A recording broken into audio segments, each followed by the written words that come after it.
Bonjour à tous. Eh bien, écoutez, pour cette visioconférence pandémie Covid-19, c'est la 6e. Nous sommes heureux d'accueillir le professeur Bruno Crestani, qui est chef de service de pneumologie à l'hôpital Bichat Claude Bernard à Paris, coordonnateur du centre de référence des maladies pulmonaires rares de l'adulte et du DHU FIRES, qui veut dire fibrose, inflammation et remodelage.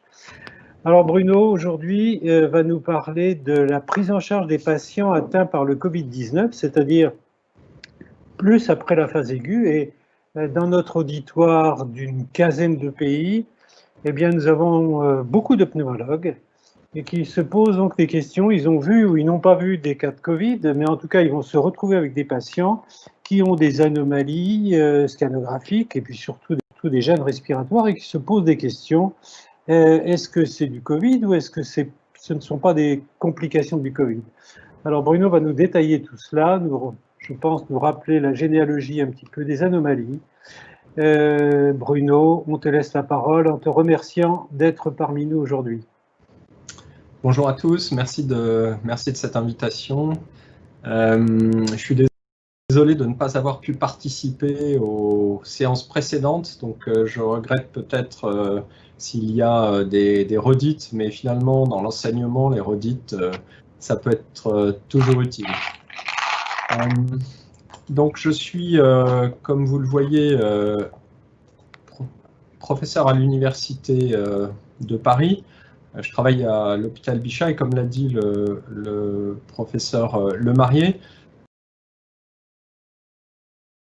je dirige un service de pneumologie dans un gros hôpital qui est un centre de référence pour les maladies infectieuses. Et nous sommes l'hôpital qui reçoit tous les cas suspects de maladies infectieuses hautement contagieuses, le SARS à l'époque, le MERS, et bien sûr les premiers cas de Covid en France sont venus dans le service d'infectiologie de l'hôpital Bichat. Et donc rapidement, nous avons été exposés à un grand nombre de patients, et d'ailleurs à un moment, nous avons, je peux le dire, été submergés. Mais comme vous le pouvez le voir, nous survivons. Alors, j'ai quelques liens d'intérêt qui n'ont pas directement d'un lien avec le Covid, sauf que je suis actuellement l'investigateur principal d'un projet de recherche qui s'intitule Nintécor. C'est financé par le programme hospitalier de recherche clinique. J'en suis le coordinateur et vous allez voir, j'en parlerai à la fin. C'est une proposition thérapeutique pour les fibroses pulmonaires qui pourraient compliquer le Covid, et c'est finalement là-dessus que je me suis centré. Alors, la vague du Covid, ou de la Covid, puisque l'Académie demande à ce que nous utilisions le féminin, a atteint l'Île-de-France. Vous voyez que ça a commencé vers à la mi-mars, ça a culminé vers le 7 avril, et puis on a vu ensuite le reflux lentement se faire. Nous sommes le 3 juillet, cette diapositive ici, ce tableau s'arrête au 30 juin, juste pour dire qu'il reste encore en hospitalisation conventionnelle au 30 juin en Île-de-France près de 2000 patients et près de 500 patients encore en réanimation. Ça apparaît ici, hein. Réanimation Île-de-France, réanimation APHP. Donc la vague, elle était réelle, elle nous a pris de plein fouet. Alors c'est intéressant parce que cette vague, elle apparaît ici, dans cette figure que j'ai tirée d'un numéro d'Info Respiration qui est à peine sorti. Didier Dobieuvre est l'auteur de cet article. Il a schématisé l'empreinte sanitaire de cette pandémie. Alors la vague initiale, elle est là. C'est cette ligne en violet. C'est les patients qui arrivent en aigu par les urgences, vont en réanimation et puis vont finalement rester avec nous pendant plusieurs semaines. C'est la première vague. La deuxième vague, la deuxième complication de cette pandémie, c'est que pendant qu'on s'est occupé des patients qui avaient le Covid, on ne s'est pas occupé des autres patients et ceux-ci, ils arrivent après. Et maintenant, on est touché par des patients qui ont attendu trop longtemps avant de venir à l'hôpital. La troisième vague, c'est des patients qui avaient des soins chroniques, qui ont arrêté d'être suivis, qu'on commence également à voir, ils reviennent à l'hôpital. Ils n'ont pas vu de docteur pendant 5 mois, 6 mois. Ils ont continué les traitements qui ne sont peut-être pas forcément adaptés. La 4e vague qu'on va commencer à voir sans doute, qui a commencé, qui va persister, c'est les conséquences indirectes de la Covid, les traumatismes psychiques qui ont touché les patients, leurs familles, mais également d'autres personnes dans la population qui ont été stressées, surmenées pour les équipes médicales, par exemple, et qui ont des conséquences qu'elles vivent maintenant. Et on sait que le burn-out, c'est 3 mois après l'agression, donc c'est maintenant qu'on va commencer à le vivre. Et enfin, la 5e vague, qui apparaît ici en violet, enfin en rose fuchsia, c'est les problèmes de ces patients qui, heureusement, ont survécu à la première vague et qui ont des séquelles qui vont nécessiter des suites, des prises en charge au long cours, réadaptation, soit infirmier, soit à domicile. Et je dois dire qu'on est en train d'affronter ça avec les plus grandes difficultés, vous allez le voir. Alors, juste pour recommencer de la base, finalement, ce coronavirus va pénétrer par les voies respiratoires, soit sous la forme de gouttelettes, soit sous la forme d'aérosols, volontiers par voie inhalée. On peut également l'avoir à travers les muqueuses, mais globalement affecter les cellules de l'épithélium nasal, les cellules de l'épithélium bronchique, et une partie de ces virus vont atteindre les zones les plus profondes du poumon, infecter potentiellement les cellules de l'épithélium alvéolaire, notamment les pneumocytes de type 2 et de type 1 qui apparaissent ici. Et ces différents types cellulaires expriment ACE2, donc le récepteur, un des récepteurs de ce coronavirus. Et on comprend donc, en connaissant les sites d'infection, que les signes cliniques qu'ont présentés nos patients à la phase aiguë pouvaient être purement nasales, pouvaient être purement bronchiques, ou pouvaient être dans les formes les plus sévères une atteinte parenchymateuse pulmonaire.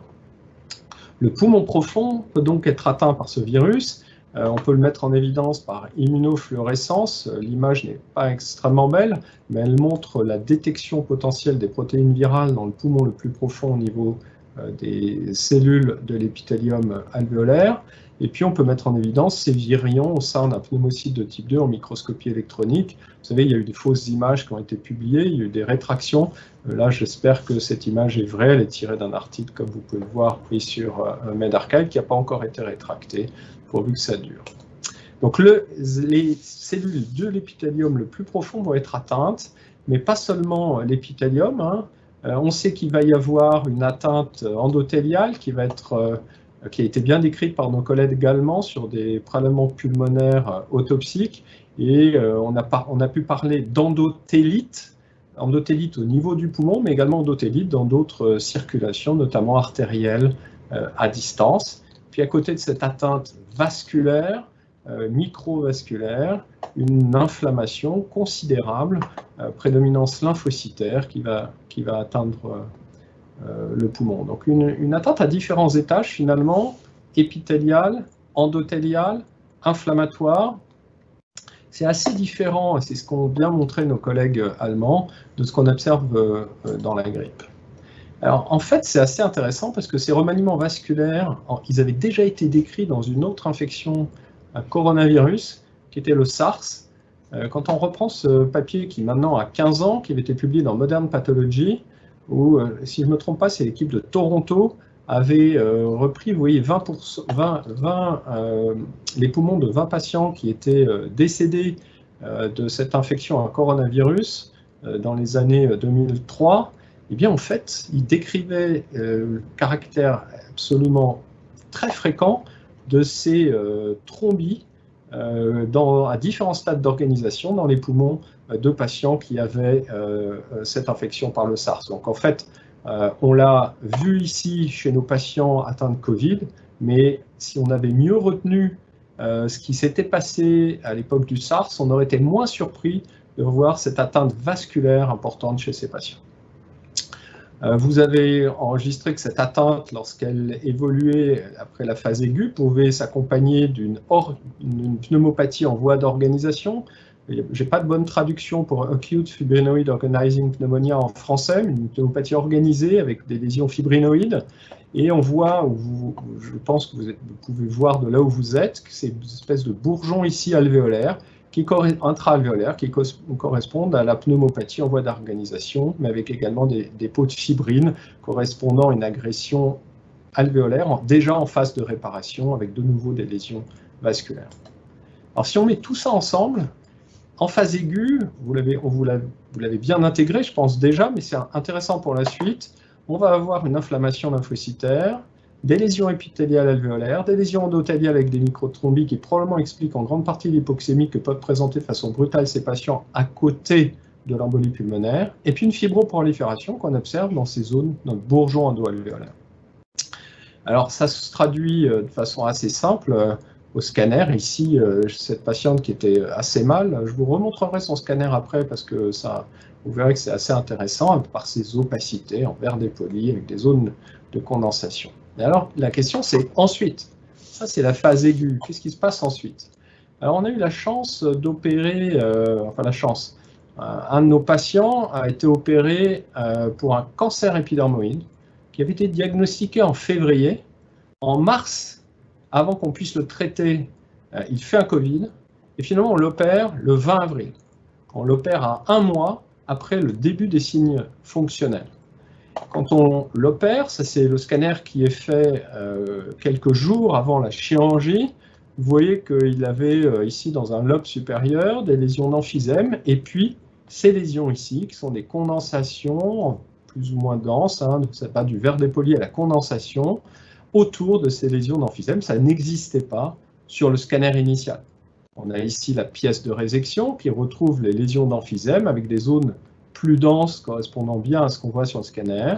Et quand on regarde en aspect microscopique, on retrouve l'emphysème et ces zones de densification plus ou moins intenses selon la zone que l'on regarde. Ces images d'anatomie pathologique m'ont été fournies par le professeur Caz qui travaille dans notre hôpital. Dans une autre zone, vous voyez, on retrouve les mêmes zones du verre dépoli plus ou moins dense, cet aspect en macroscopie et ces zones de densification en histopathologie. Dans une autre zone, vous voyez que c'est ici relativement plus limité. On le retrouve ici et, en microscopie. Alors à quoi ça correspond quand on regarde ça en microscopie? D'abord, on n'a pas besoin d'être anapathe pour voir qu'il y a de l'inflammation, qui est lymphocytaire et plasmocytaire, et qui, avec une fibrose, qui est une fibrose relativement jeune, qui condense de façon massive le parenchyme pulmonaire. Et vous voyez ici des zones où vous avez l'accumulation de cellules qui ont un aspect de fibroblastes. Ici, on va revoir d'autres images. Ici, ça réalise pratiquement un aspect de foyer fibroblastique, ou quasiment un aspect de foyer fibroblastique, avec toujours l'inflammation en périphérie dans ce tissu.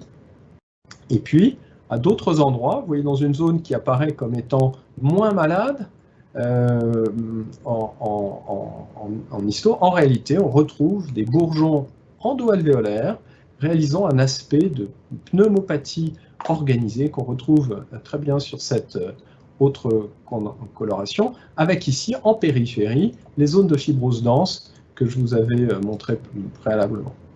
Alors ça, c'est très intéressant parce que finalement, on a ici, chez l'homme, finalement mieux que dans un modèle expérimental, la récapitulation de la réponse normale d'un poumon. Après une lésion aiguë, et là, tous nos patients ont une seule cause unique de leur agression, qui est cette infection virale. On va avoir une réponse initiale dite exsudative, et on peut guérir très vite, suivie d'une réponse proliférative, c'est la phase fibroproliférative où on va avoir l'accumulation de ces fibroblastes avec des bourgeons endoalvéolaires plus ou moins diffus, et là encore, on peut guérir très vite. Et on sait très bien que dans certains cas, on ne guérit pas, et on évolue vers des lésions de fibrose, et c'est vraiment la question qu'on se pose maintenant chez nos patients. Tous ces patients qui ont eu à un moment donné une agression aiguë d'importance variable, allant de rien à extrêmement sévère, comment vont-ils évoluer vers la fibrose? Certains vont-ils évoluer vers la fibrose? Alors c'est quelque chose qui a été, excusez-moi, j'ai malencontreusement laissé mon téléphone qui se met à sonner, je vais essayer de couper ça, voilà. Et ça a été d'ailleurs finalement modélisé assez simplement. quand on voit la vague arriver, finalement, 95% des patients vont avoir une maladie soit asymptomatique, soit avec des symptômes peu marqués. 5% vont avoir une maladie sévère, voire critique. Et parmi ces 5%, la plupart vont guérir. Un certain nombre va malheureusement mourir. Et puis, vous voyez que dans cette image que j'ai prise sur Internet, certains ont écrit que jusqu'à 30 à 50% de ces patients ayant eu une atteinte la plus sévère allaient évoluer vers une fibrose pulmonaire. Ce n'est pas des données, c'est de l'hypothèse. Si on considère 30 à 50% de 5%, vous voyez que c'est considérable. Ça fait 1,5 à 2,5% de tous les patients qui auraient fait un Covid qui serait susceptible de développer une fibrose pulmonaire. C'est absolument énorme et ce serait un cataclysme à l'échelle de la planète et notamment pour les pneumologues. Alors est-ce que ça c'est vrai ou est-ce que c'est pas un petit peu de l'hypothèse?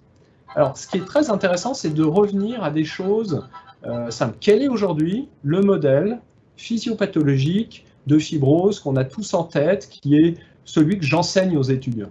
Aujourd'hui, on considère qu'un individu, pour développer une fibrose pulmonaire, il doit être susceptible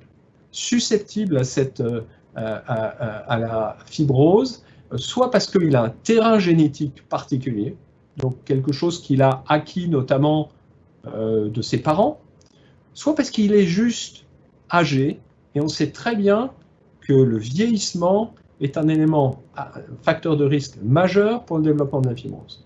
Donc ça, il y a sans doute d'autres facteurs endogènes qui peuvent favoriser cette susceptibilité, mais en tous les cas, ceux-ci sont les deux qui sont les mieux connus. Et puis, il y a des facteurs exogènes, que je qualifie ici de second hit, donc seconde agression. Ça peut être l'exposition à des médicaments, au tabac, à des particules inhalées. Et puis, vous voyez qu'ici, dans ce schéma, on fait apparaître les virus, les bactéries, mais en tous les cas, les virus, comme étant des agents qui peuvent venir déclencher une fibrose chez un sujet susceptible. Et la cellule cible, c'est le pneumocyte de type 2. Et donc, vous voyez qu'ici, on est dans un modèle tout à fait remarquable où on a un agent viral identifié, le coronavirus SARS-CoV-2, dont on sait qu'il infecte les cellules épithéliales alvéolaires de type 2, puisqu'elles portent le récepteur. Est-ce qu'on va observer ce qu'on observe dans d'autres conditions pathologiques, c'est-à-dire lésion de l'épithélium, anomalie du pneumocyte de type 2, sécrétion de facteurs de croissance chimiokines, activation de voies de remodelage, aboutissant au développement d'une fibrose? Finalement, c'est une question qui est posée aujourd'hui et c'est une situation tout à fait exceptionnelle qu'on est en train de vivre. C'est-à-dire qu'on va voir arriver ou pas des fibroses pulmonaires chez ces patients. Et vous voyez que là, on a quelque chose d'extrêmement intéressant, médicalement, bien sûr. Alors, fibrose pulmonaire et virus, c'est quelque chose qui est très débattu dans la littérature. Quand j'enseigne aux étudiants fibrose pulmonaire et virus, je leur dis, en fait, les infections virales graves, si ça donne une fibrose pulmonaire, ça tue le patient en réanimation et il ne sort pas de réa. Vous ne le voyez pas, il va mourir en réanimation, il n'arrivera pas chez vous. En fait, ce n'est pas tout à fait vrai. Si on cherche un peu dans la littérature, et je n'ai pas fait une recherche exhaustive, mais néanmoins, on retrouve des descriptions de pneumonie virale qui sont à l'origine de fibrose pulmonaire chez les survivants, qui vont entraîner des séquelles qui vont impacter la qualité de vie et les capacités d'exercice des patients, notamment dans des contextes d'infection à varicelle zona, ou bien dans des rougeoles. Et je répète, ça n'est pas exhaustif, et vraisemblablement, ceci pourrait s'écrire pour d'autres virus, et notamment pour la grippe, par exemple, où nous avons tous vu des patients sortir vivants d'une grippe grave avec une fibrose séquelaire. Donc ça peut exister, c'est quand même pas extrêmement fréquent. Alors, en revanche, on sait que quand on a eu un syndrome de détresse respiratoire, donc ARDS, syndrome de détresse respiratoire aiguë, on peut avoir des séquelles. Ici, vous avez un papier assez classique qui date près de 20 ans maintenant, qui a regardé de façon prospective le devenir à 12 mois de patients qui avaient, 66 patients là en l'occurrence, qui avaient été hospitalisés et avaient survécu à un syndrome de détresse respiratoire aiguë, et les auteurs avaient regardé leur devenir en fonction du type de ventilation qui leur avait été administré. Vous savez que le standard maintenant, c'est la ventilation à faible volume, mais à l'époque où ceci a été fait, il y avait encore des patients qui recevaient des ventilations à haut volume. Le message est très simple. Un an après un ARDS, on a potentiellement des séquelles avec une CV forcée abaissée et une DLCO abaissée. Et ces anomalies s'associent à des altérations de la qualité de vie, quel que soit l'outil qu'on utilise pour les mesurer. Vous voyez que ici, il n'y avait que 17 à 20% des patients qui n'avaient pas de réduction de la DLCO, par exemple, dans cette série. Donc, c'est la diminution de la DLCO étant l'anomalie la plus commune observée chez ces patients. Alors, la qualité de vie altérée après ventilation prolongée, ça a été bien démontré. Ça touche les patients qui n'ont pas d'ARDS, mais ça semble être plus important chez les patients qui ont développé un ARDS. Alors, que nous disent les autres épidémies à coronavirus en attendant de savoir ce qui va arriver à nos malades? Est-ce que le SARS 2003 et le MERS 2012, et vous savez qu'en fait les MERS, ils continuent à y en avoir, mais des petits nombres, est-ce que ça nous donne des informations pertinentes? Alors, on pourrait dire que les données sont simples. Regardez, Hong Kong, donc un système de santé où les patients ont été pris en charge de façon probablement pas très différente de ce que moi je vis. 97 patients survivants suivis sur 12 mois. Vous voyez que les soignants avaient été très atteints à l'époque. Des sujets très jeunes, 37 ans, pratiquement pas de tumeur. Quand on regarde ce qu'ils deviennent à 3 mois ou à 6 mois, le message c'est globalement leur fonction pulmonaire, ici c'est la CV forcée, elle est normale. Et l'autre DLCO, en moyenne, elle est également normale. Et si vous regardez à 12 mois, pareil, CV forcée normale, DLCO normale. En fait, on peut faire une analyse un tout petit peu plus subtile en regardant quel est le pourcentage de patients qui ont une CV forcée inférieure à 80%. On va considérer que c'est un seuil qui permet de dire qu'ils sont normaux. Vous voyez qu'à un an, il n'y en a plus que 4%, donc sur 97, qui ont une CV inférieure à 80%. 23% encore une DLCO abaissée. Ils ont parfois des anomalies résiduelles, ici à la radio. Alors, la radio, c'est un mauvais examen pour évaluer le poumon, mais enfin, disons, à l'époque, on est en 2003, 2005, 27%. Et puis surtout, même s'il y a des anomalies relativement fréquentes, elles touchent très peu de poumons. Donc, peu de séquelles radiologiques et finalement, une DLCO abaissée. Alors, ce qui est intéressant, comme on pouvait s'y attendre, un des éléments associés avec le fait d'avoir une fonction plus altérée, c'est d'avoir une maladie plus sévère, marquée ici par le fait d'être allé en réanimation. Ça paraît assez logique. Alors, il y a quelques données à très long terme. Vous voyez qu'ici, c'est une série de SARS chez des patients chinois que les investigateurs ont reconvoqué 15 ans après l'épisode aigu. Globalement, leur message, c'est que la plupart ont des volumes pulmonaires normaux, mais quand même, la DLCO reste abaissée. Il n'y avait pas d'informations concernant le scanner dans cet article. Alors, l'autre coronavirus, le MERS, vous voyez que là, c'est une étude coréenne, 73 patients suivis sur 12 mois. Le message, globalement, si on regarde assez simplement, on se dit, leur fonction pulmonaire, globalement, elle est normale sur les volumes, avec une petite diminution de la DLCO. Et si on se concentre sur les patients qui ont été les plus sévères, finalement, les volumes pulmonaires sont relativement préservés. Mais là, la DLCO, elle est franchement abaissée à 68% en valeur moyenne. Mais ce qui est plus intéressant, c'est là encore, quand on regarde des patients qui ont une CV inférieure à 80%, 8% à un an, DLCO inférieure à 80%, un tiers des patients. Et d'autant plus fréquent que l'atteinte initiale était plus sévère, quelle que soit la façon dont on apprécie la sévérité. Alors, il y a quelques données en imagerie, mais vous voyez que c'est de la mauvaise qualité. J'ai pris ces images dans une publication, mais c'est de pas bonne qualité, c'est difficile d'en tirer grand-chose. On ne va pas s'étendre tellement là-dessus. Alors, ce qui était quand même assez intéressant, c'est que dans cette étude coréenne, ils ont regardé le scanner, hein, c'était publié là il y a 2 ans, et les patients qui avaient l'atteinte initiale la plus sévère avaient pratiquement de façon constante des anomalies scanographiques. Vous voyez, 95% de ces patients avaient des anomalies scanographiques, heureusement très peu étendues. Vous voyez qu'ici, le score donne le nombre de segments atteints, et vous voyez que c'était globalement entre 0 et 12 segments, pardonnez-moi, et en moyenne 3 segments. Donc, encore une fois, oui, il y a des atteintes fonctionnelles qui peuvent exister. La DLCO-ABC est la plus fréquente. Il y a également des séquelles tomodensitométriques, mais généralement peu étendues chez les patients vus à 1 an.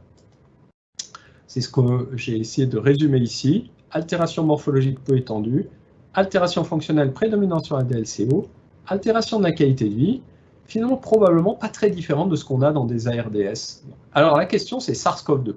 Alors là, comme on avance en marchant, on va voir ça, on va voir ce qu'il y a comme données. Alors quand même, attention, SARS, peu de cas. L'épidémie, c'était 8400 patients. 900 morts, en France, 7 cas. MERS, 2500 patients dans le monde, 860 décès, vous voyez qu'en France, il y a eu 2 cas. Covid, les chiffres du 29 juin, 10 millions de cas, 500 000 morts. En France, 150 000 cas, 29 000 morts. Qu'est-ce que ça veut dire? Ça veut dire qu'un événement, même très rare, induit par le coronavirus, qui aurait été observé par le SARS-MERS, et qui serait donc rare, peut rester rare, mais devenir très significatif en nombre absolu à partir du moment où il s'applique au Covid.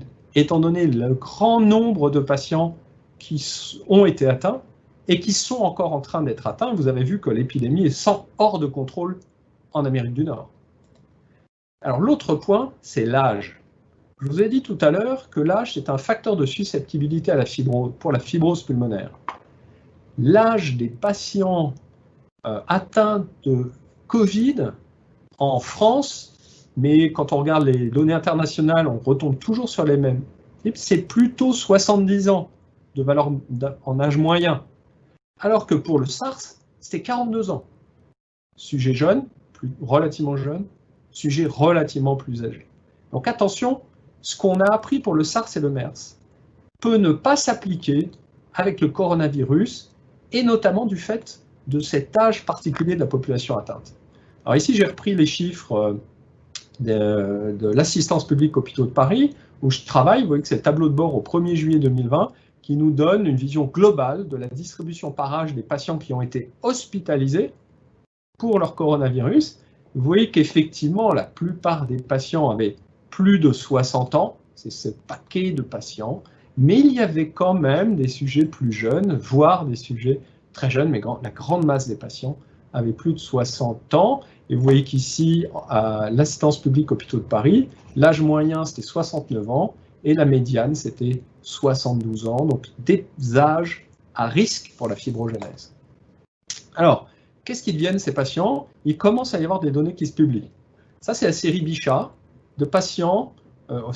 C'est en ligne dans le European Respiratory Journal. Le premier auteur est Justine Frija, qui travaille aux explorations fonctionnelles de notre hôpital. 50 patients qui ont eu une infection documentée par PCR pour le Covid. La plupart ont été hospitalisés, dont certains en réanimation, et très peu, vous voyez, ont eu une ventilation invasive. 2%, ça veut dire un patient en réalité. Ils ont été tous revus au 30e jour après le début des signes fonctionnels.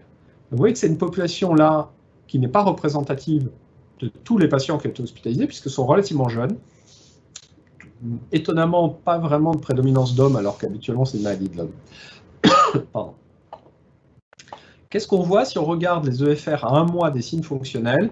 Leur CV forcé, 93%, TLCO, 80%. Globalement, déjà pas mal, quoi. Ils ont presque des épreuves fonctionnelles respiratoires normales, excusez-moi.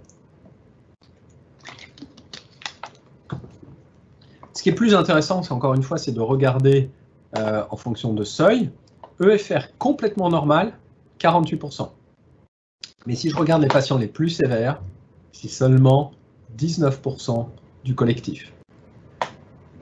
Troubles ventilatoires restrictifs, 8%, 13% des plus sévères. Diminution de la DLCO isolée, 26%, 31% des plus sévères.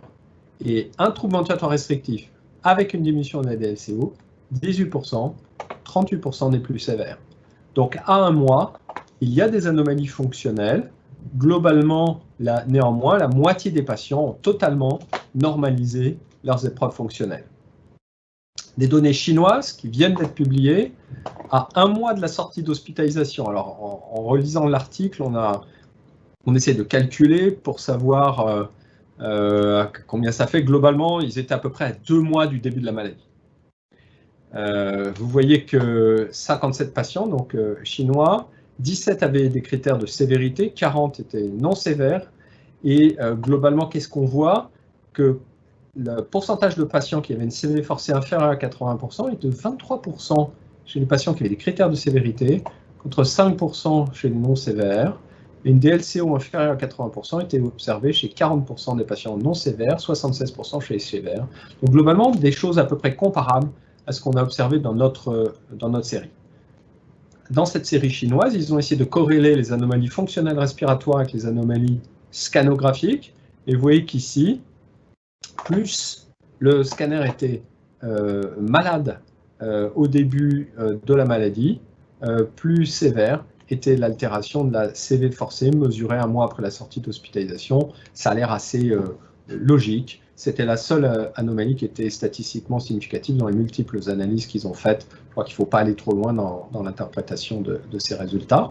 Alors, à 3 mois, nous sommes actuellement en train de revoir les patients. Je ne peux pas vous montrer de chiffres aujourd'hui. On a vu actuellement une centaine de patients à 3 mois d'hospitalisation. Globalement, on a un chiffre assez rustique, mais à prendre globalement de façon globale. 2 tiers des patients ont normalisé complètement leur fonction.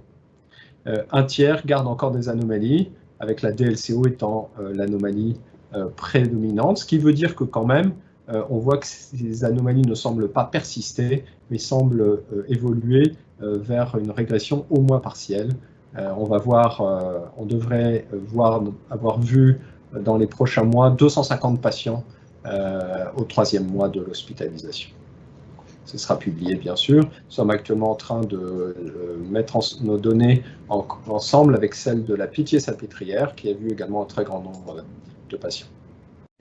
Pardon. Alors, on sait que cette évolution progressive favorable de l'imagerie, des épreuves fonctionnelles respiratoires, que je vous disais, elle colle parfaitement avec l'évolution connue de l'imagerie. Ici, un patient qui avait été hospitalisé dans l'hôpital, du verre dépoli qui tend à se condenser. Vous voyez que ça s'était délatéralisé au début. Et puis, quand on le voit 1 mois plus tard, il n'y a quasiment déjà plus rien du tout. Ce patient avait eu besoin de corticoïdes à un moment dans son évolution. Alors, il peut y avoir des formes graves. Il peut y avoir des formes graves et il peut y avoir des formes fibrosantes. Alors ça, j'ai pris volontairement cette figure d'un article chinois parce que c'est finalement une des premières descriptions dont on dispose d'évolution rapide vers la fibrose chez les patients atteints de coronavirus. Ici, ce patient, 73 ans, il fait partie des 3 patients greffés pour infection au coronavirus. Vous voyez que nos collègues chinois, ils n'ont pas peur, ils vont faire une greffe pulmonaire au 40e jour d'une infection par le Covid, un homme de 73 ans. Chez nous, c'est sûr que ce ne serait pas possible. Mais de façon intéressante, vous voyez ces lésions fibrosantes, bilatérales, relativement précoces, avec un pneumomédiastin chez ce malade. Donc, globalement, ça veut dire que ça existe. Alors ça existe d'autant plus qu'on en a vu. Cet homme, 38 ans, aucun antécédent. Une infection documentée à Covid, une imagerie tout à fait caractéristique. Ça, c'est à J1 de l'hospitalisation, J11 de l'hospitalisation. Vous voyez qu'en lieu et place de ce verre dépoli et de ces condensations, apparaît du rayon de miel. Il a détruit en 10 jours son poumon en passant de verre dépoli à du rayon de miel. Et si vous regardez où il est à J20 de l'hospitalisation, ça ressemble à l'image de ce patient chinois que je vous ai montré tout à l'heure. Il a de la fibrose, il a un pneumomédiastin, et ce patient actuellement est en attente de transplantation pulmonaire, 38 ans, aucun antécédent préalable, non fumeur. Autre patient, vu dans notre hôpital, c'est un homme de 46 ans, vous voyez qu'il est greffé rénal, et il fait donc une infection à Covid. Le 11 mars, il n'y a pas grand-chose. Le 25 mai, il a une fibrose qui détruit son parenchyme pulmonaire avec du rayon de miel qui s'est développé en quelques semaines. Ce patient ne sera pas greffé, d'ailleurs il est décédé. Alors, il y a des histoires moins dramatiques, mais quand même qui interrogent. Vous voyez que ce patient, il était suivi pour une bronchopneumopathie chronique obstructive dans notre hôpital, BPCO post-dabagique, sans critère de sévérité. Il est hospitalisé pour un Covid, pas très sévère, mais vous voyez qu'il va évoluer de façon étonnante avec le développement de signes de fibrose, avec des réticulations, des bronchectasies par traction, et ceci malgré le fait qu'on lui a administré des corticoïdes pour essayer de contrôler la maladie. Alors, autrement dit, il y a des patients qui vont effectivement développer dans une période subaiguë, je dirais, dans les 2 premiers mois qui suivent l'infection par ce coronavirus, une fibrose pulmonaire. Alors, pourquoi? Pourquoi c'est pas facile? Est-ce que ça tient à la sévérité de l'atteinte pulmonaire initiale? Moi, je ne travaille pas en réanimation, donc je ne peux pas vous montrer de dossier de réanimation, mais mes collègues réanimateurs ont effectivement perdu des patients en décrivant le développement d'une fibrose alors que les patients étaient intubés, ventilés mécaniquement, sous ECMO. Est-ce que ceci peut être favorisé par les traitements que nous leur administrons? Ces patients ont pour beaucoup reçu des hauts débits d'oxygène, et on sait que l'oxygène peut être, au moins dans les modèles expérimentaux, un cofacteur pour le développement de fibrose, en altérant, en lésant les cellules pulmonaires. Bien sûr, chez les patients qui ont reçu une ventilation mécanique, on se pose toujours la question du volotraumatisme ou du barotraumatisme, mais ça me paraît moins pertinent. En revanche, une des questions qui est importante, c'est celle du terrain. La susceptibilité génétique est un point. L'autre point étant celle de lésions préexistantes, peut-être pas visibles, mais vous avez vu que pour les patients que je vous ai montrés, on avait des scanners qui montraient initialement uniquement les lésions typiques de Covid, et parfois même des scanners de référence qui ne montraient aucune anomalie. Donc la susceptibilité génétique, c'est probablement un élément sur lequel il faudrait travailler.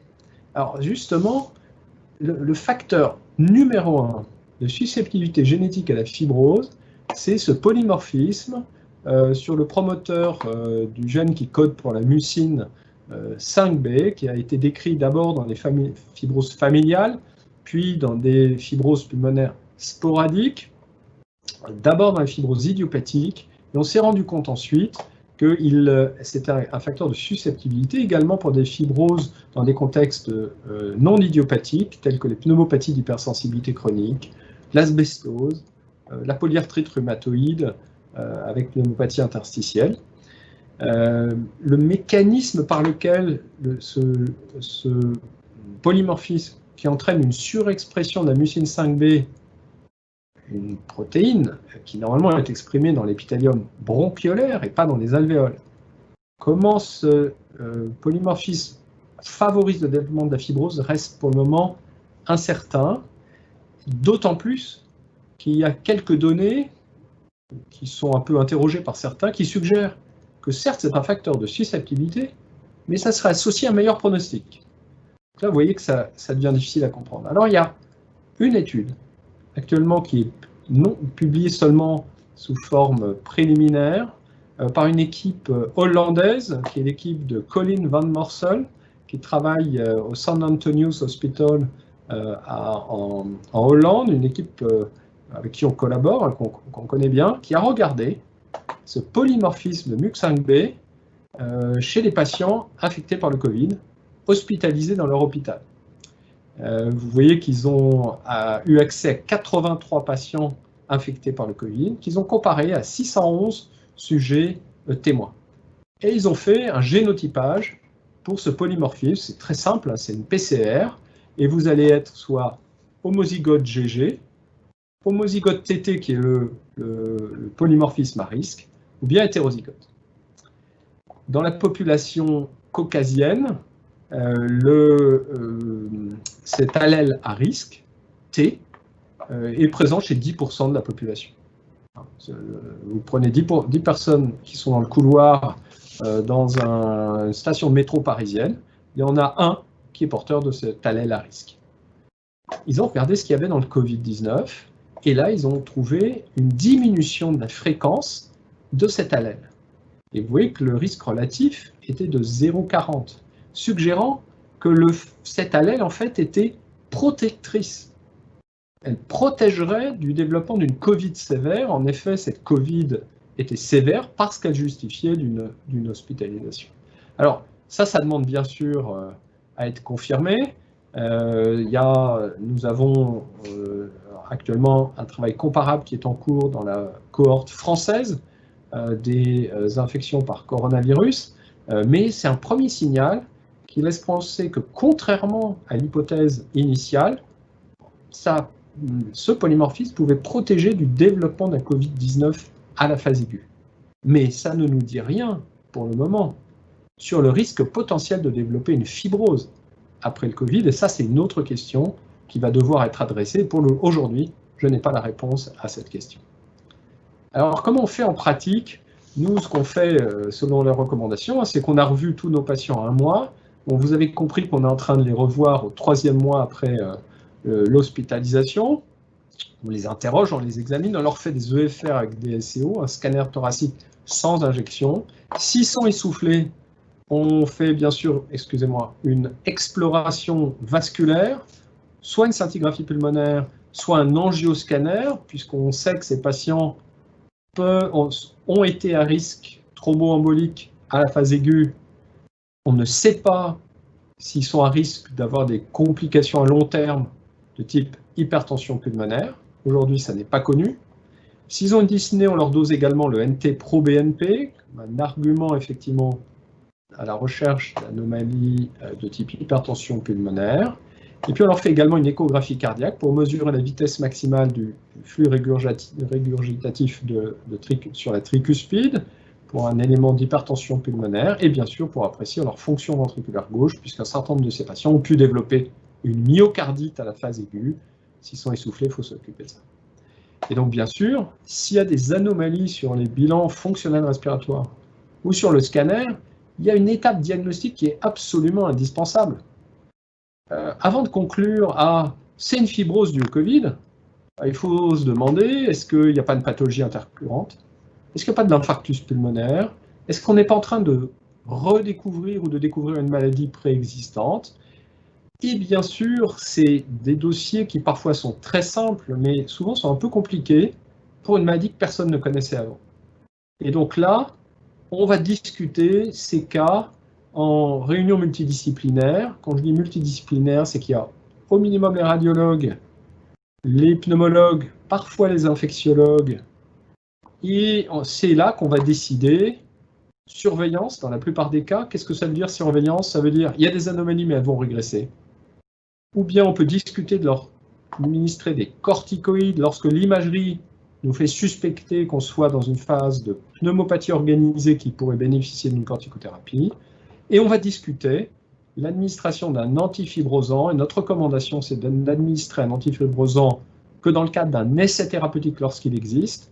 En dehors d'un essai thérapeutique, ça doit être absolument discuté dans une discussion multidisciplinaire. Et là, les centres de maladies pulmonaires rares sont parfaitement adaptés puisqu'ils ont l'expertise de la pneumopathie organisée et des maladies un peu complexes.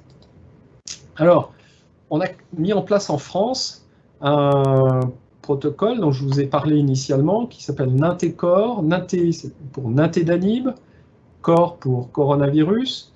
Vous savez que le nintédanib est commercialisé dans le monde sous le nom de Ofev. C'est un médicament antifibrosant qui cible des tyrosine kinases associées à des récepteurs ou non associées à des récepteurs, qui a démontré sa capacité à ralentir le développement de la fibrose, soit idiopathique, soit progressive, non idiopathique. On a décidé d'inclure des patients dans cet essai qui auraient au 3e mois post-infection des anomalies persistantes sur le scanner avec des signes de fibrose, réticulation et ou bronchectasie par traction, touchant au moins 10% du parenchyme pulmonaire et un retentissement fonctionnel sous la forme d'une diminution de la DLCO inférieure à 70%. Et on souhaite que ces patients aient été vus dans un centre de référence ou un centre de compétences des maladies pulmonaires rares, ou au moins discuter dans une discussion multidisciplinaire de centres de coronavirus, de façon à bien ne pas rater l'opportunité d'une corticothérapie potentielle.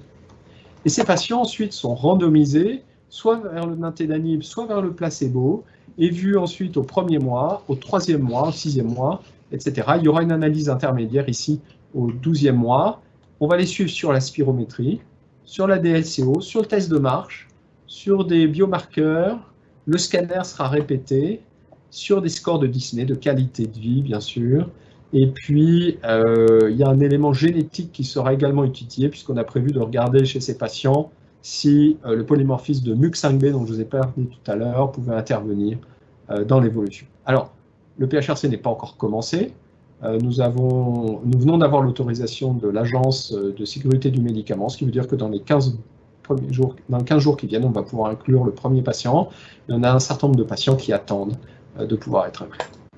Alors, avant de finir, je vais vous montrer une patiente. Patiente, vous voyez, qui arrive dans un autre hôpital le 24 mars avec des images tout à fait caractéristiques de Covid. Elle est bien sûr PCR positive, tout à fait confirmée. D'emblée, vous voyez qu'elle a une maladie qui est très étendue sur le premier scanner qui est réalisé. Et quand on voit ça, on se dit que ça va probablement aller mal. Et en effet, vous pouvez voir sur le scanner qui est réalisé quelques jours plus tard qu'elle est intubée, ventilée, en réanimation, avec des lésions qui, pour certaines, se sont condensées, comme le cas finalement habituel. Et là, les docteurs vont décider en réanimation de lui administrer des corticoïdes. Après 10 jours de corticoïdes, elle reçoit 10 jours de corticoïdes, elle est extubée, revient en salle d'hospitalisation. Vous voyez qu'on est au 28 avril, pratiquement un mois après le début. Les images ont évolué, elle reste encore très malade, avec des condensations assez importantes, un peu d'épanchement pleural, mais du verre dépoli encore assez diffus, mais elle va à l'évidence plutôt mieux. À ce moment-là, les docteurs considèrent que les 10 jours de corticoïdes qu'elle a reçus initialement sont probablement insuffisants et décident de reprendre une corticothérapie pendant 10 jours encore. Donc là, vous voyez, elle est revue près de 15 jours plus tard, après 10 jours supplémentaires de corticoïdes. Là, les images se modifient et il apparaît clairement des zones de réticulation, notamment dans les régions sous-pleurales, prédominant dans les sommets, ce qui est assez inhabituel.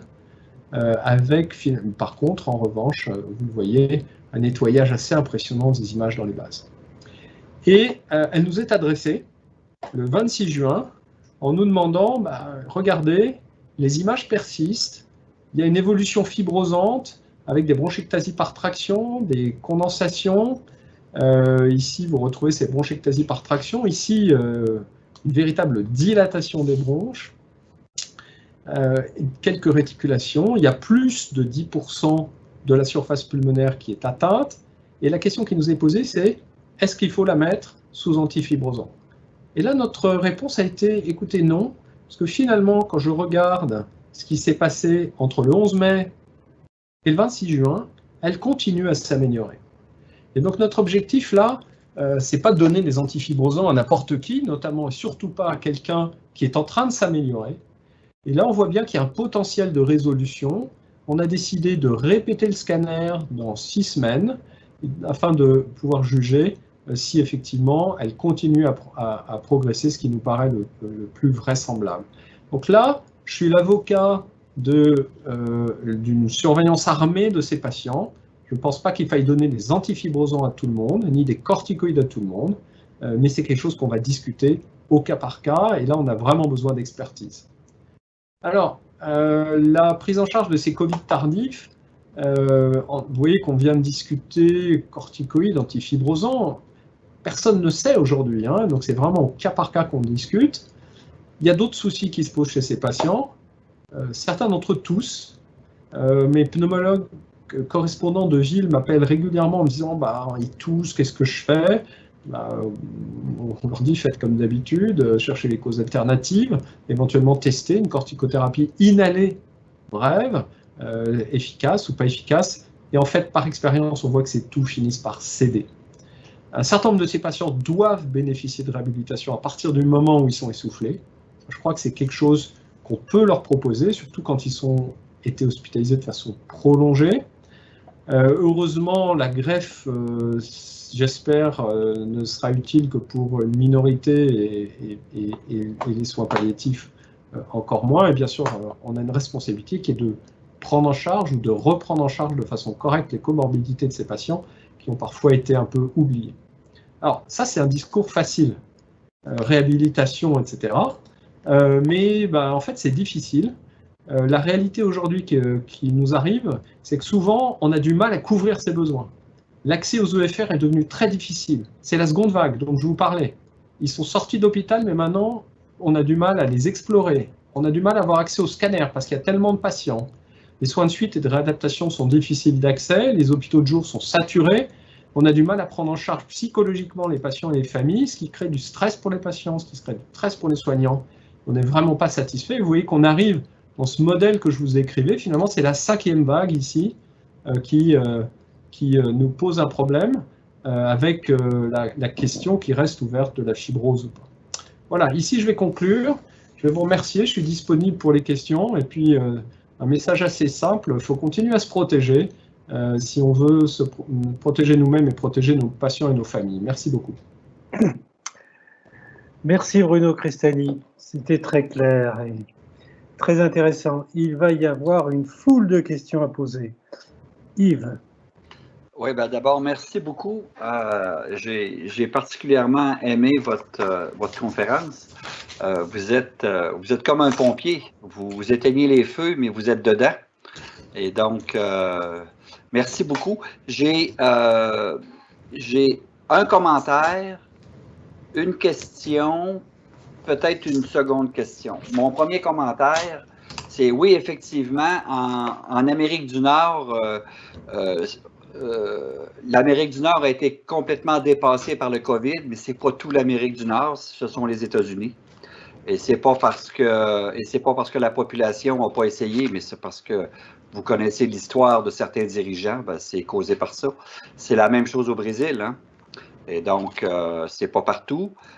Au Mexique, la situation est grave, mais c'est pas non plus parce que les gens n'ont pas tenté, c'est peut-être plus par certaines difficultés reliées au système de santé. Et chez nous, au Canada, la situation est sous contrôle. Au Québec, on est sous contrôle. Il y a encore des cas, comme partout ailleurs, mais partout, on est en rémission. Et donc, je crois qu'on est sur la bonne voie. Mon deuxième commentaire, c'est celui-ci. Vous l'avez peut-être sous-entendu. Est-ce qu'il y a des analogies entre le type de fibrose que vous voyez chez vos patients et la fibrose chez les emphysémateux? Ça, c'est ma première question. Ma deuxième question, ça concerne mucine 5B. Bon, on sait qu'effectivement, mucine, c'est surtout bronchial.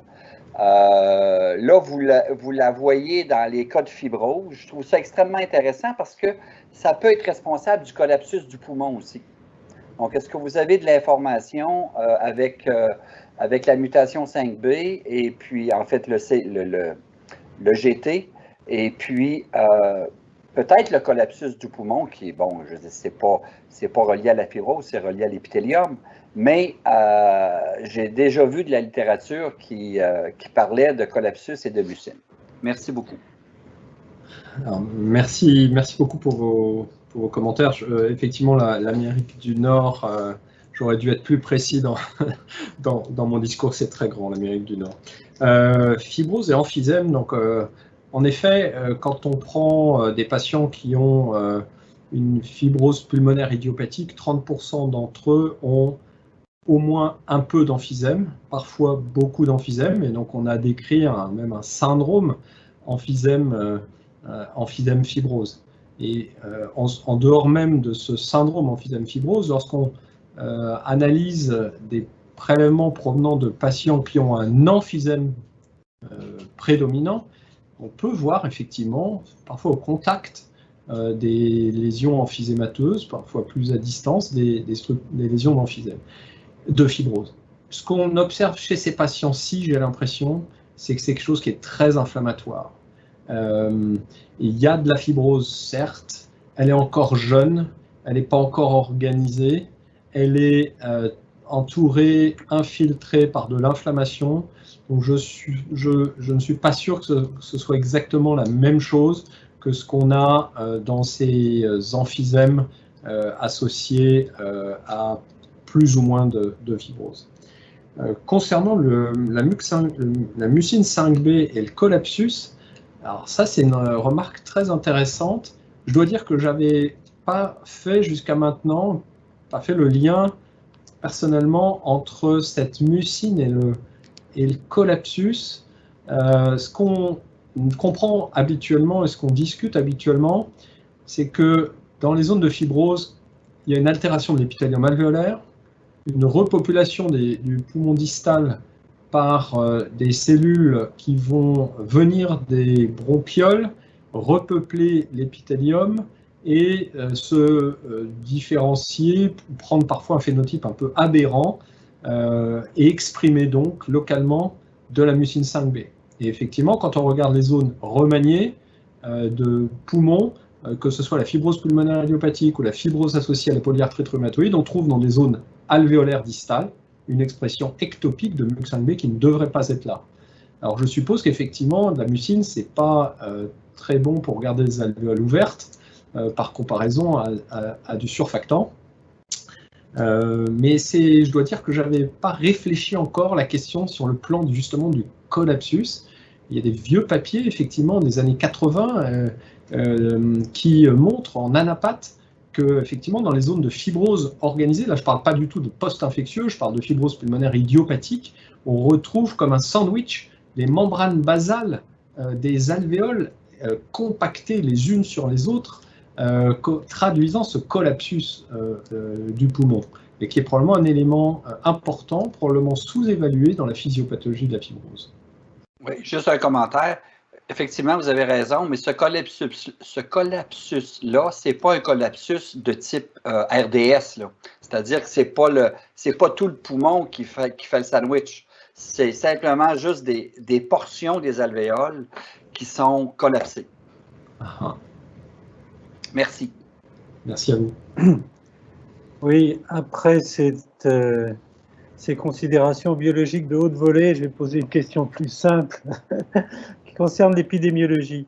Si j'ai bien compris, il y a 1,5 à 2,5% de l'ensemble des patients atteints, c'est-à-dire qui sont positifs, qui vont développer une fibrose pulmonaire plus ou moins importante. Alors, si on considère qu'actuellement il y a 200 000 cas confirmés, ça ferait entre 2 000 et 4 000 cas de fibrose pulmonaire dans l'avenir. Alors, j'avoue que je n'ai pas le chiffre du nombre de fibroses pulmonaires actuelles qui sont pris en charge en France, mais tu le sais sûrement. Est-ce que ça représente une espèce de raz-de-marée ou est-ce que ça va être assimilable par nos collègues qui s'occupent de fibrose pulmonaire? Alors, tout d'abord, je voudrais dire que ces chiffres sont hypothétiques. Vous avez vu, je vous l'ai dit d'ailleurs en montrant la figure, c'est hypothétique, proposé par cet auteur dont j'avais repris la figure, mais en faisant finalement des hypothèses dont on va voir si elles s'avèrent exactes ou pas. Mais admettons que ce soit le cas, et admettons qu'il y ait 4000 nouveaux cas de fibrose qui soit due au coronavirus en France, c'est exactement le nombre de nouveaux cas de fibrose pulmonaire idiopathique qu'il y a chaque année en France. Donc non, si c'était ça, nous ne serions pas débordés et donc nous serions capables de faire face. Là où ça risque d'être un tout petit peu difficile, c'est que vous avez vu qu'il y a une distribution géographique particulière de la Covid en France, qui a touché préférentiellement l'Île-de-France, le Nord et surtout l'Est. Et donc, en fait, ces patients seraient concentrés à ce moment-là dans quelques zones. Donc, c'est là où ça pourrait devenir un tout petit peu problématique. Mais donc, pour le moment, tout ça reste assez hypothétique. Et je reste assez optimiste. Je fais l'hypothèse que dans la plupart des cas, ça va se résoudre et je pense que le chiffre réel sera inférieur à ce chiffre qui avait été émis comme hypothèse. Oui, ça m'amène à une deuxième question et là je trouve que c'est aussi rassurant parce que tu nous as dit que 2/3 des patients avaient normalisé leur fonction pulmonaire à 3 mois. Oui. Je n'avais pas de chiffre en tête, mais j'avais l'impression qu'il y avait beaucoup plus de séquelles que cela. Donc c'est même assez rassurant. Oui, absolument. Déjà, tu as vu nos chiffres à 1 mois. Pardon. Oui, non. Mais c'est à 3 mois. Oui, c'est à 3 mois. Alors, est-ce que les choses peuvent s'aggraver au-delà de 3 mois? Donc ça, c'est vraiment la question. Parce que si on regarde MERS et SARS, on n'a pas l'impression que ce soit le cas. Mais je répète, vous avez vu le nombre de patients. Ça n'a strictement rien à voir. On est 1000 fois, c'est 1000 fois plus ce qui est en train de se passer actuellement. Donc, même s'il y avait eu qu'un patient ou quelques patients qui auraient progressé sous MERS, après MERS ou après SARS, ça peut représenter un nombre considérable de patients avec cette nouvelle épidémie. Donc, pour le moment, nous ne savons pas. Mais si je regarde ce qui s'est passé dans SARS et MERS, je dirais plutôt non. Le risque, c'est plutôt que les patients s'améliorent plutôt qu'ils ne s'aggravent. Et c'est pour ça que je reste assez optimiste tout de même. Oui. Si je peux poser... Oui, Yves. Oui, je vais poser une question. Il y a quelqu'un qui m'a envoyé une question par courriel. Il n'est pas capable de la mettre sur le site, donc je vais la poser pour lui. La personne en question nous demande quelle est votre opinion sur l'après-COVID en Afrique? Quelle est votre perception de l'après-COVID en Afrique? D'abord, est-ce qu'il va y en avoir un? Puis deuxièmement, comment va-t-il se passer compte tenu du fait que finalement, on a très peu d'informations? Écoutez, d'abord, vous avez bien vu que dans les mois qui précédaient, il y avait globalement une impression que le Covid ne se développait pas en Afrique. Ce qui était une très bonne nouvelle, chacun étant inquiet, mais on voit qu'aujourd'hui, dans les dernières semaines, il semble que le nombre de patients soit en train d'augmenter, ce qui bien sûr cause des inquiétudes. Donc je dirais la première question, c'est va-t-il y avoir une épidémie avec l'ampleur que nous connaissons, que nous avons connue et qui est encore en train de se développer ailleurs? Et ensuite, pour l'après-Covid, écoutez, quand même, le message global, c'est que la plupart des patients qui font une infection Covid, on l'a vu, ont une maladie bénigne. Et même ceux qui ont une maladie sévère, finalement, on sait aujourd'hui qu'avec une prise en charge adaptée, pas forcément avec des traitements invasifs, peuvent survivre. Alors je comprends que dans les grandes villes d'Afrique, les infrastructures soient là et puissent prendre en charge les patients, mais que ça puisse être compliqué dans d'autres zones. Néanmoins, je trouve que la première question, c'est est-ce que l'épidémie va se répandre ou bien est-ce qu'on va arriver à la juguler?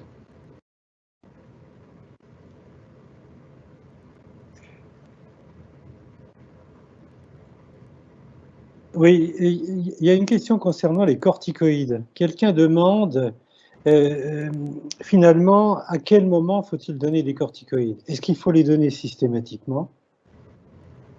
Donc, et à quel moment? Donc je vais dissocier la phase aiguë et la phase subaiguë. Dans la phase aiguë, vous savez que les Anglais ont publié sous forme encore de préprint les résultats de l'utilisation de la dexaméthasone à la phase aiguë de l'atteinte. Et globalement, ce qu'ils montrent, c'est qu'ils améliorent la survie des patients qui ont des formes sévères de Covid. Sévères sur des arguments de nécessité de hospitalisation, nécessité d'oxygène, a fortiori bien sûr nécessité d'être en unité de soins intensifs ou même intubé, ventilé. En revanche, les formes non sévères ne bénéficiaient pas des corticoïdes.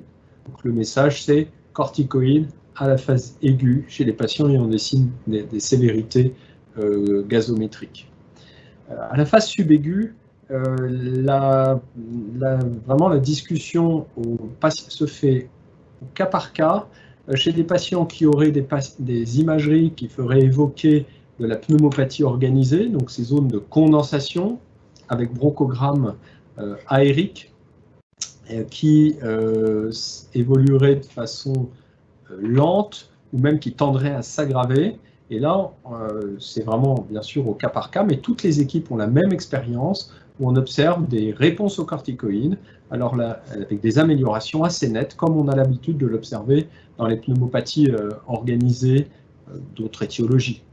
Alors, une des questions, c'est la durée dans ces cas-là. Et donc, notre recommandation, c'est de faire des durées relativement brèves. À la phase aiguë, tout le monde est d'accord, c'est 7 à 10 jours. Enfin, tout le monde est d'accord. On dit plutôt 7 à 10 jours. À la phase subaiguë, nous recommandons de faire 2 à 3 semaines de corticoïdes, plutôt à des doses relativement faibles, 0,5 mg par kilo de prednisone. Arrêter, voir ce qui se passe. S'il y a besoin, parce que l'amélioration est insuffisante ou s'il y a une réaggravation secondaire, reprendre des corticoïdes, éventuellement pendant un mois, en regardant. Là, je crois qu'il faut être très prudent. On avance en marchant, et donc il ne faut surtout pas surtraiter ces patients. Et dans notre expérience, 2 à 3 semaines de corticoïdes souvent suffisent. On n'hésitera pas à le remettre s'il faut pendant de nouveau 2 à 3 semaines. Chez ces patients ayant ce tableau indicateur de pneumopathie organisée. Vous avez vu que ce patient qui a eu une chirurgie 1 mois après l'infection par le Covid avait des lésions de pneumopathie organisée et qui se présentait comme ce verre dépoli avec condensation autour des lésions d'emphysème qui étaient préexistantes. Donc ça, on sait que c'est sensible au corticoïde.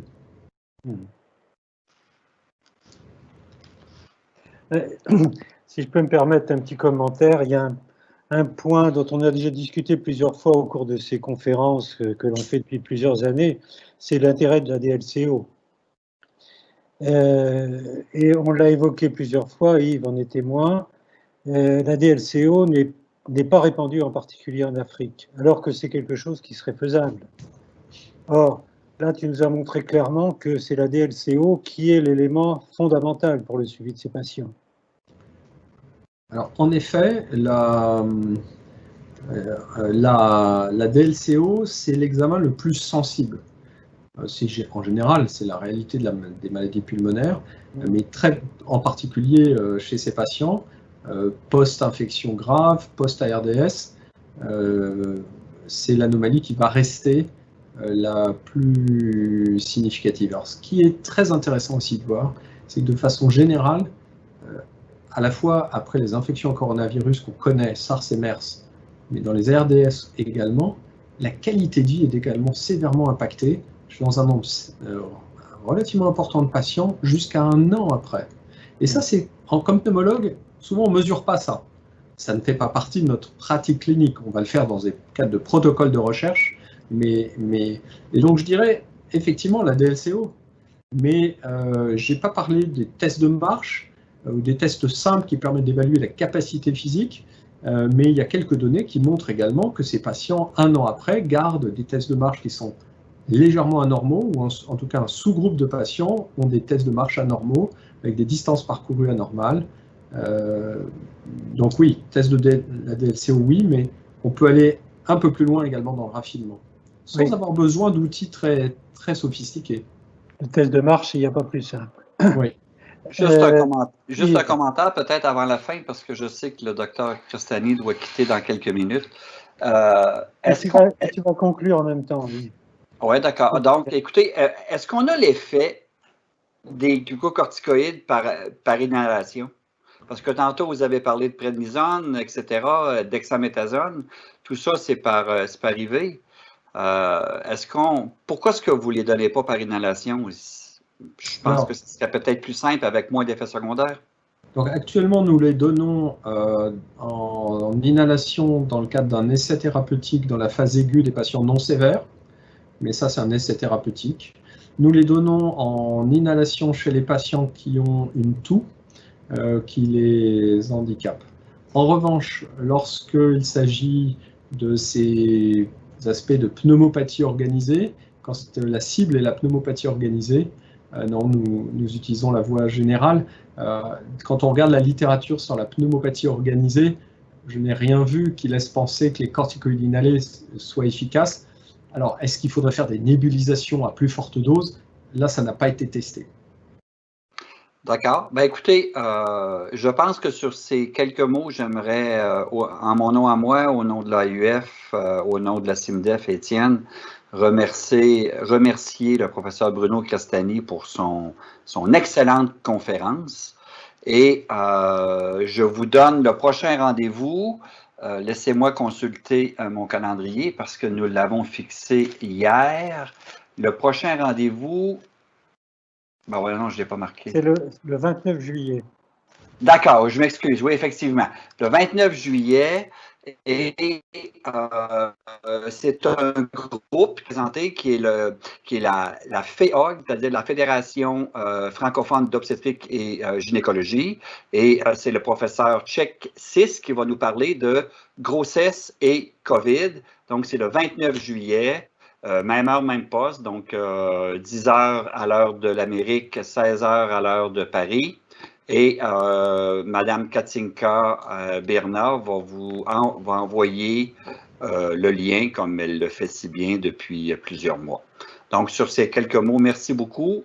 Et à tous et chacun, bonne fin de journée, bon mois de juillet et profitez de la belle température et soyez prudents.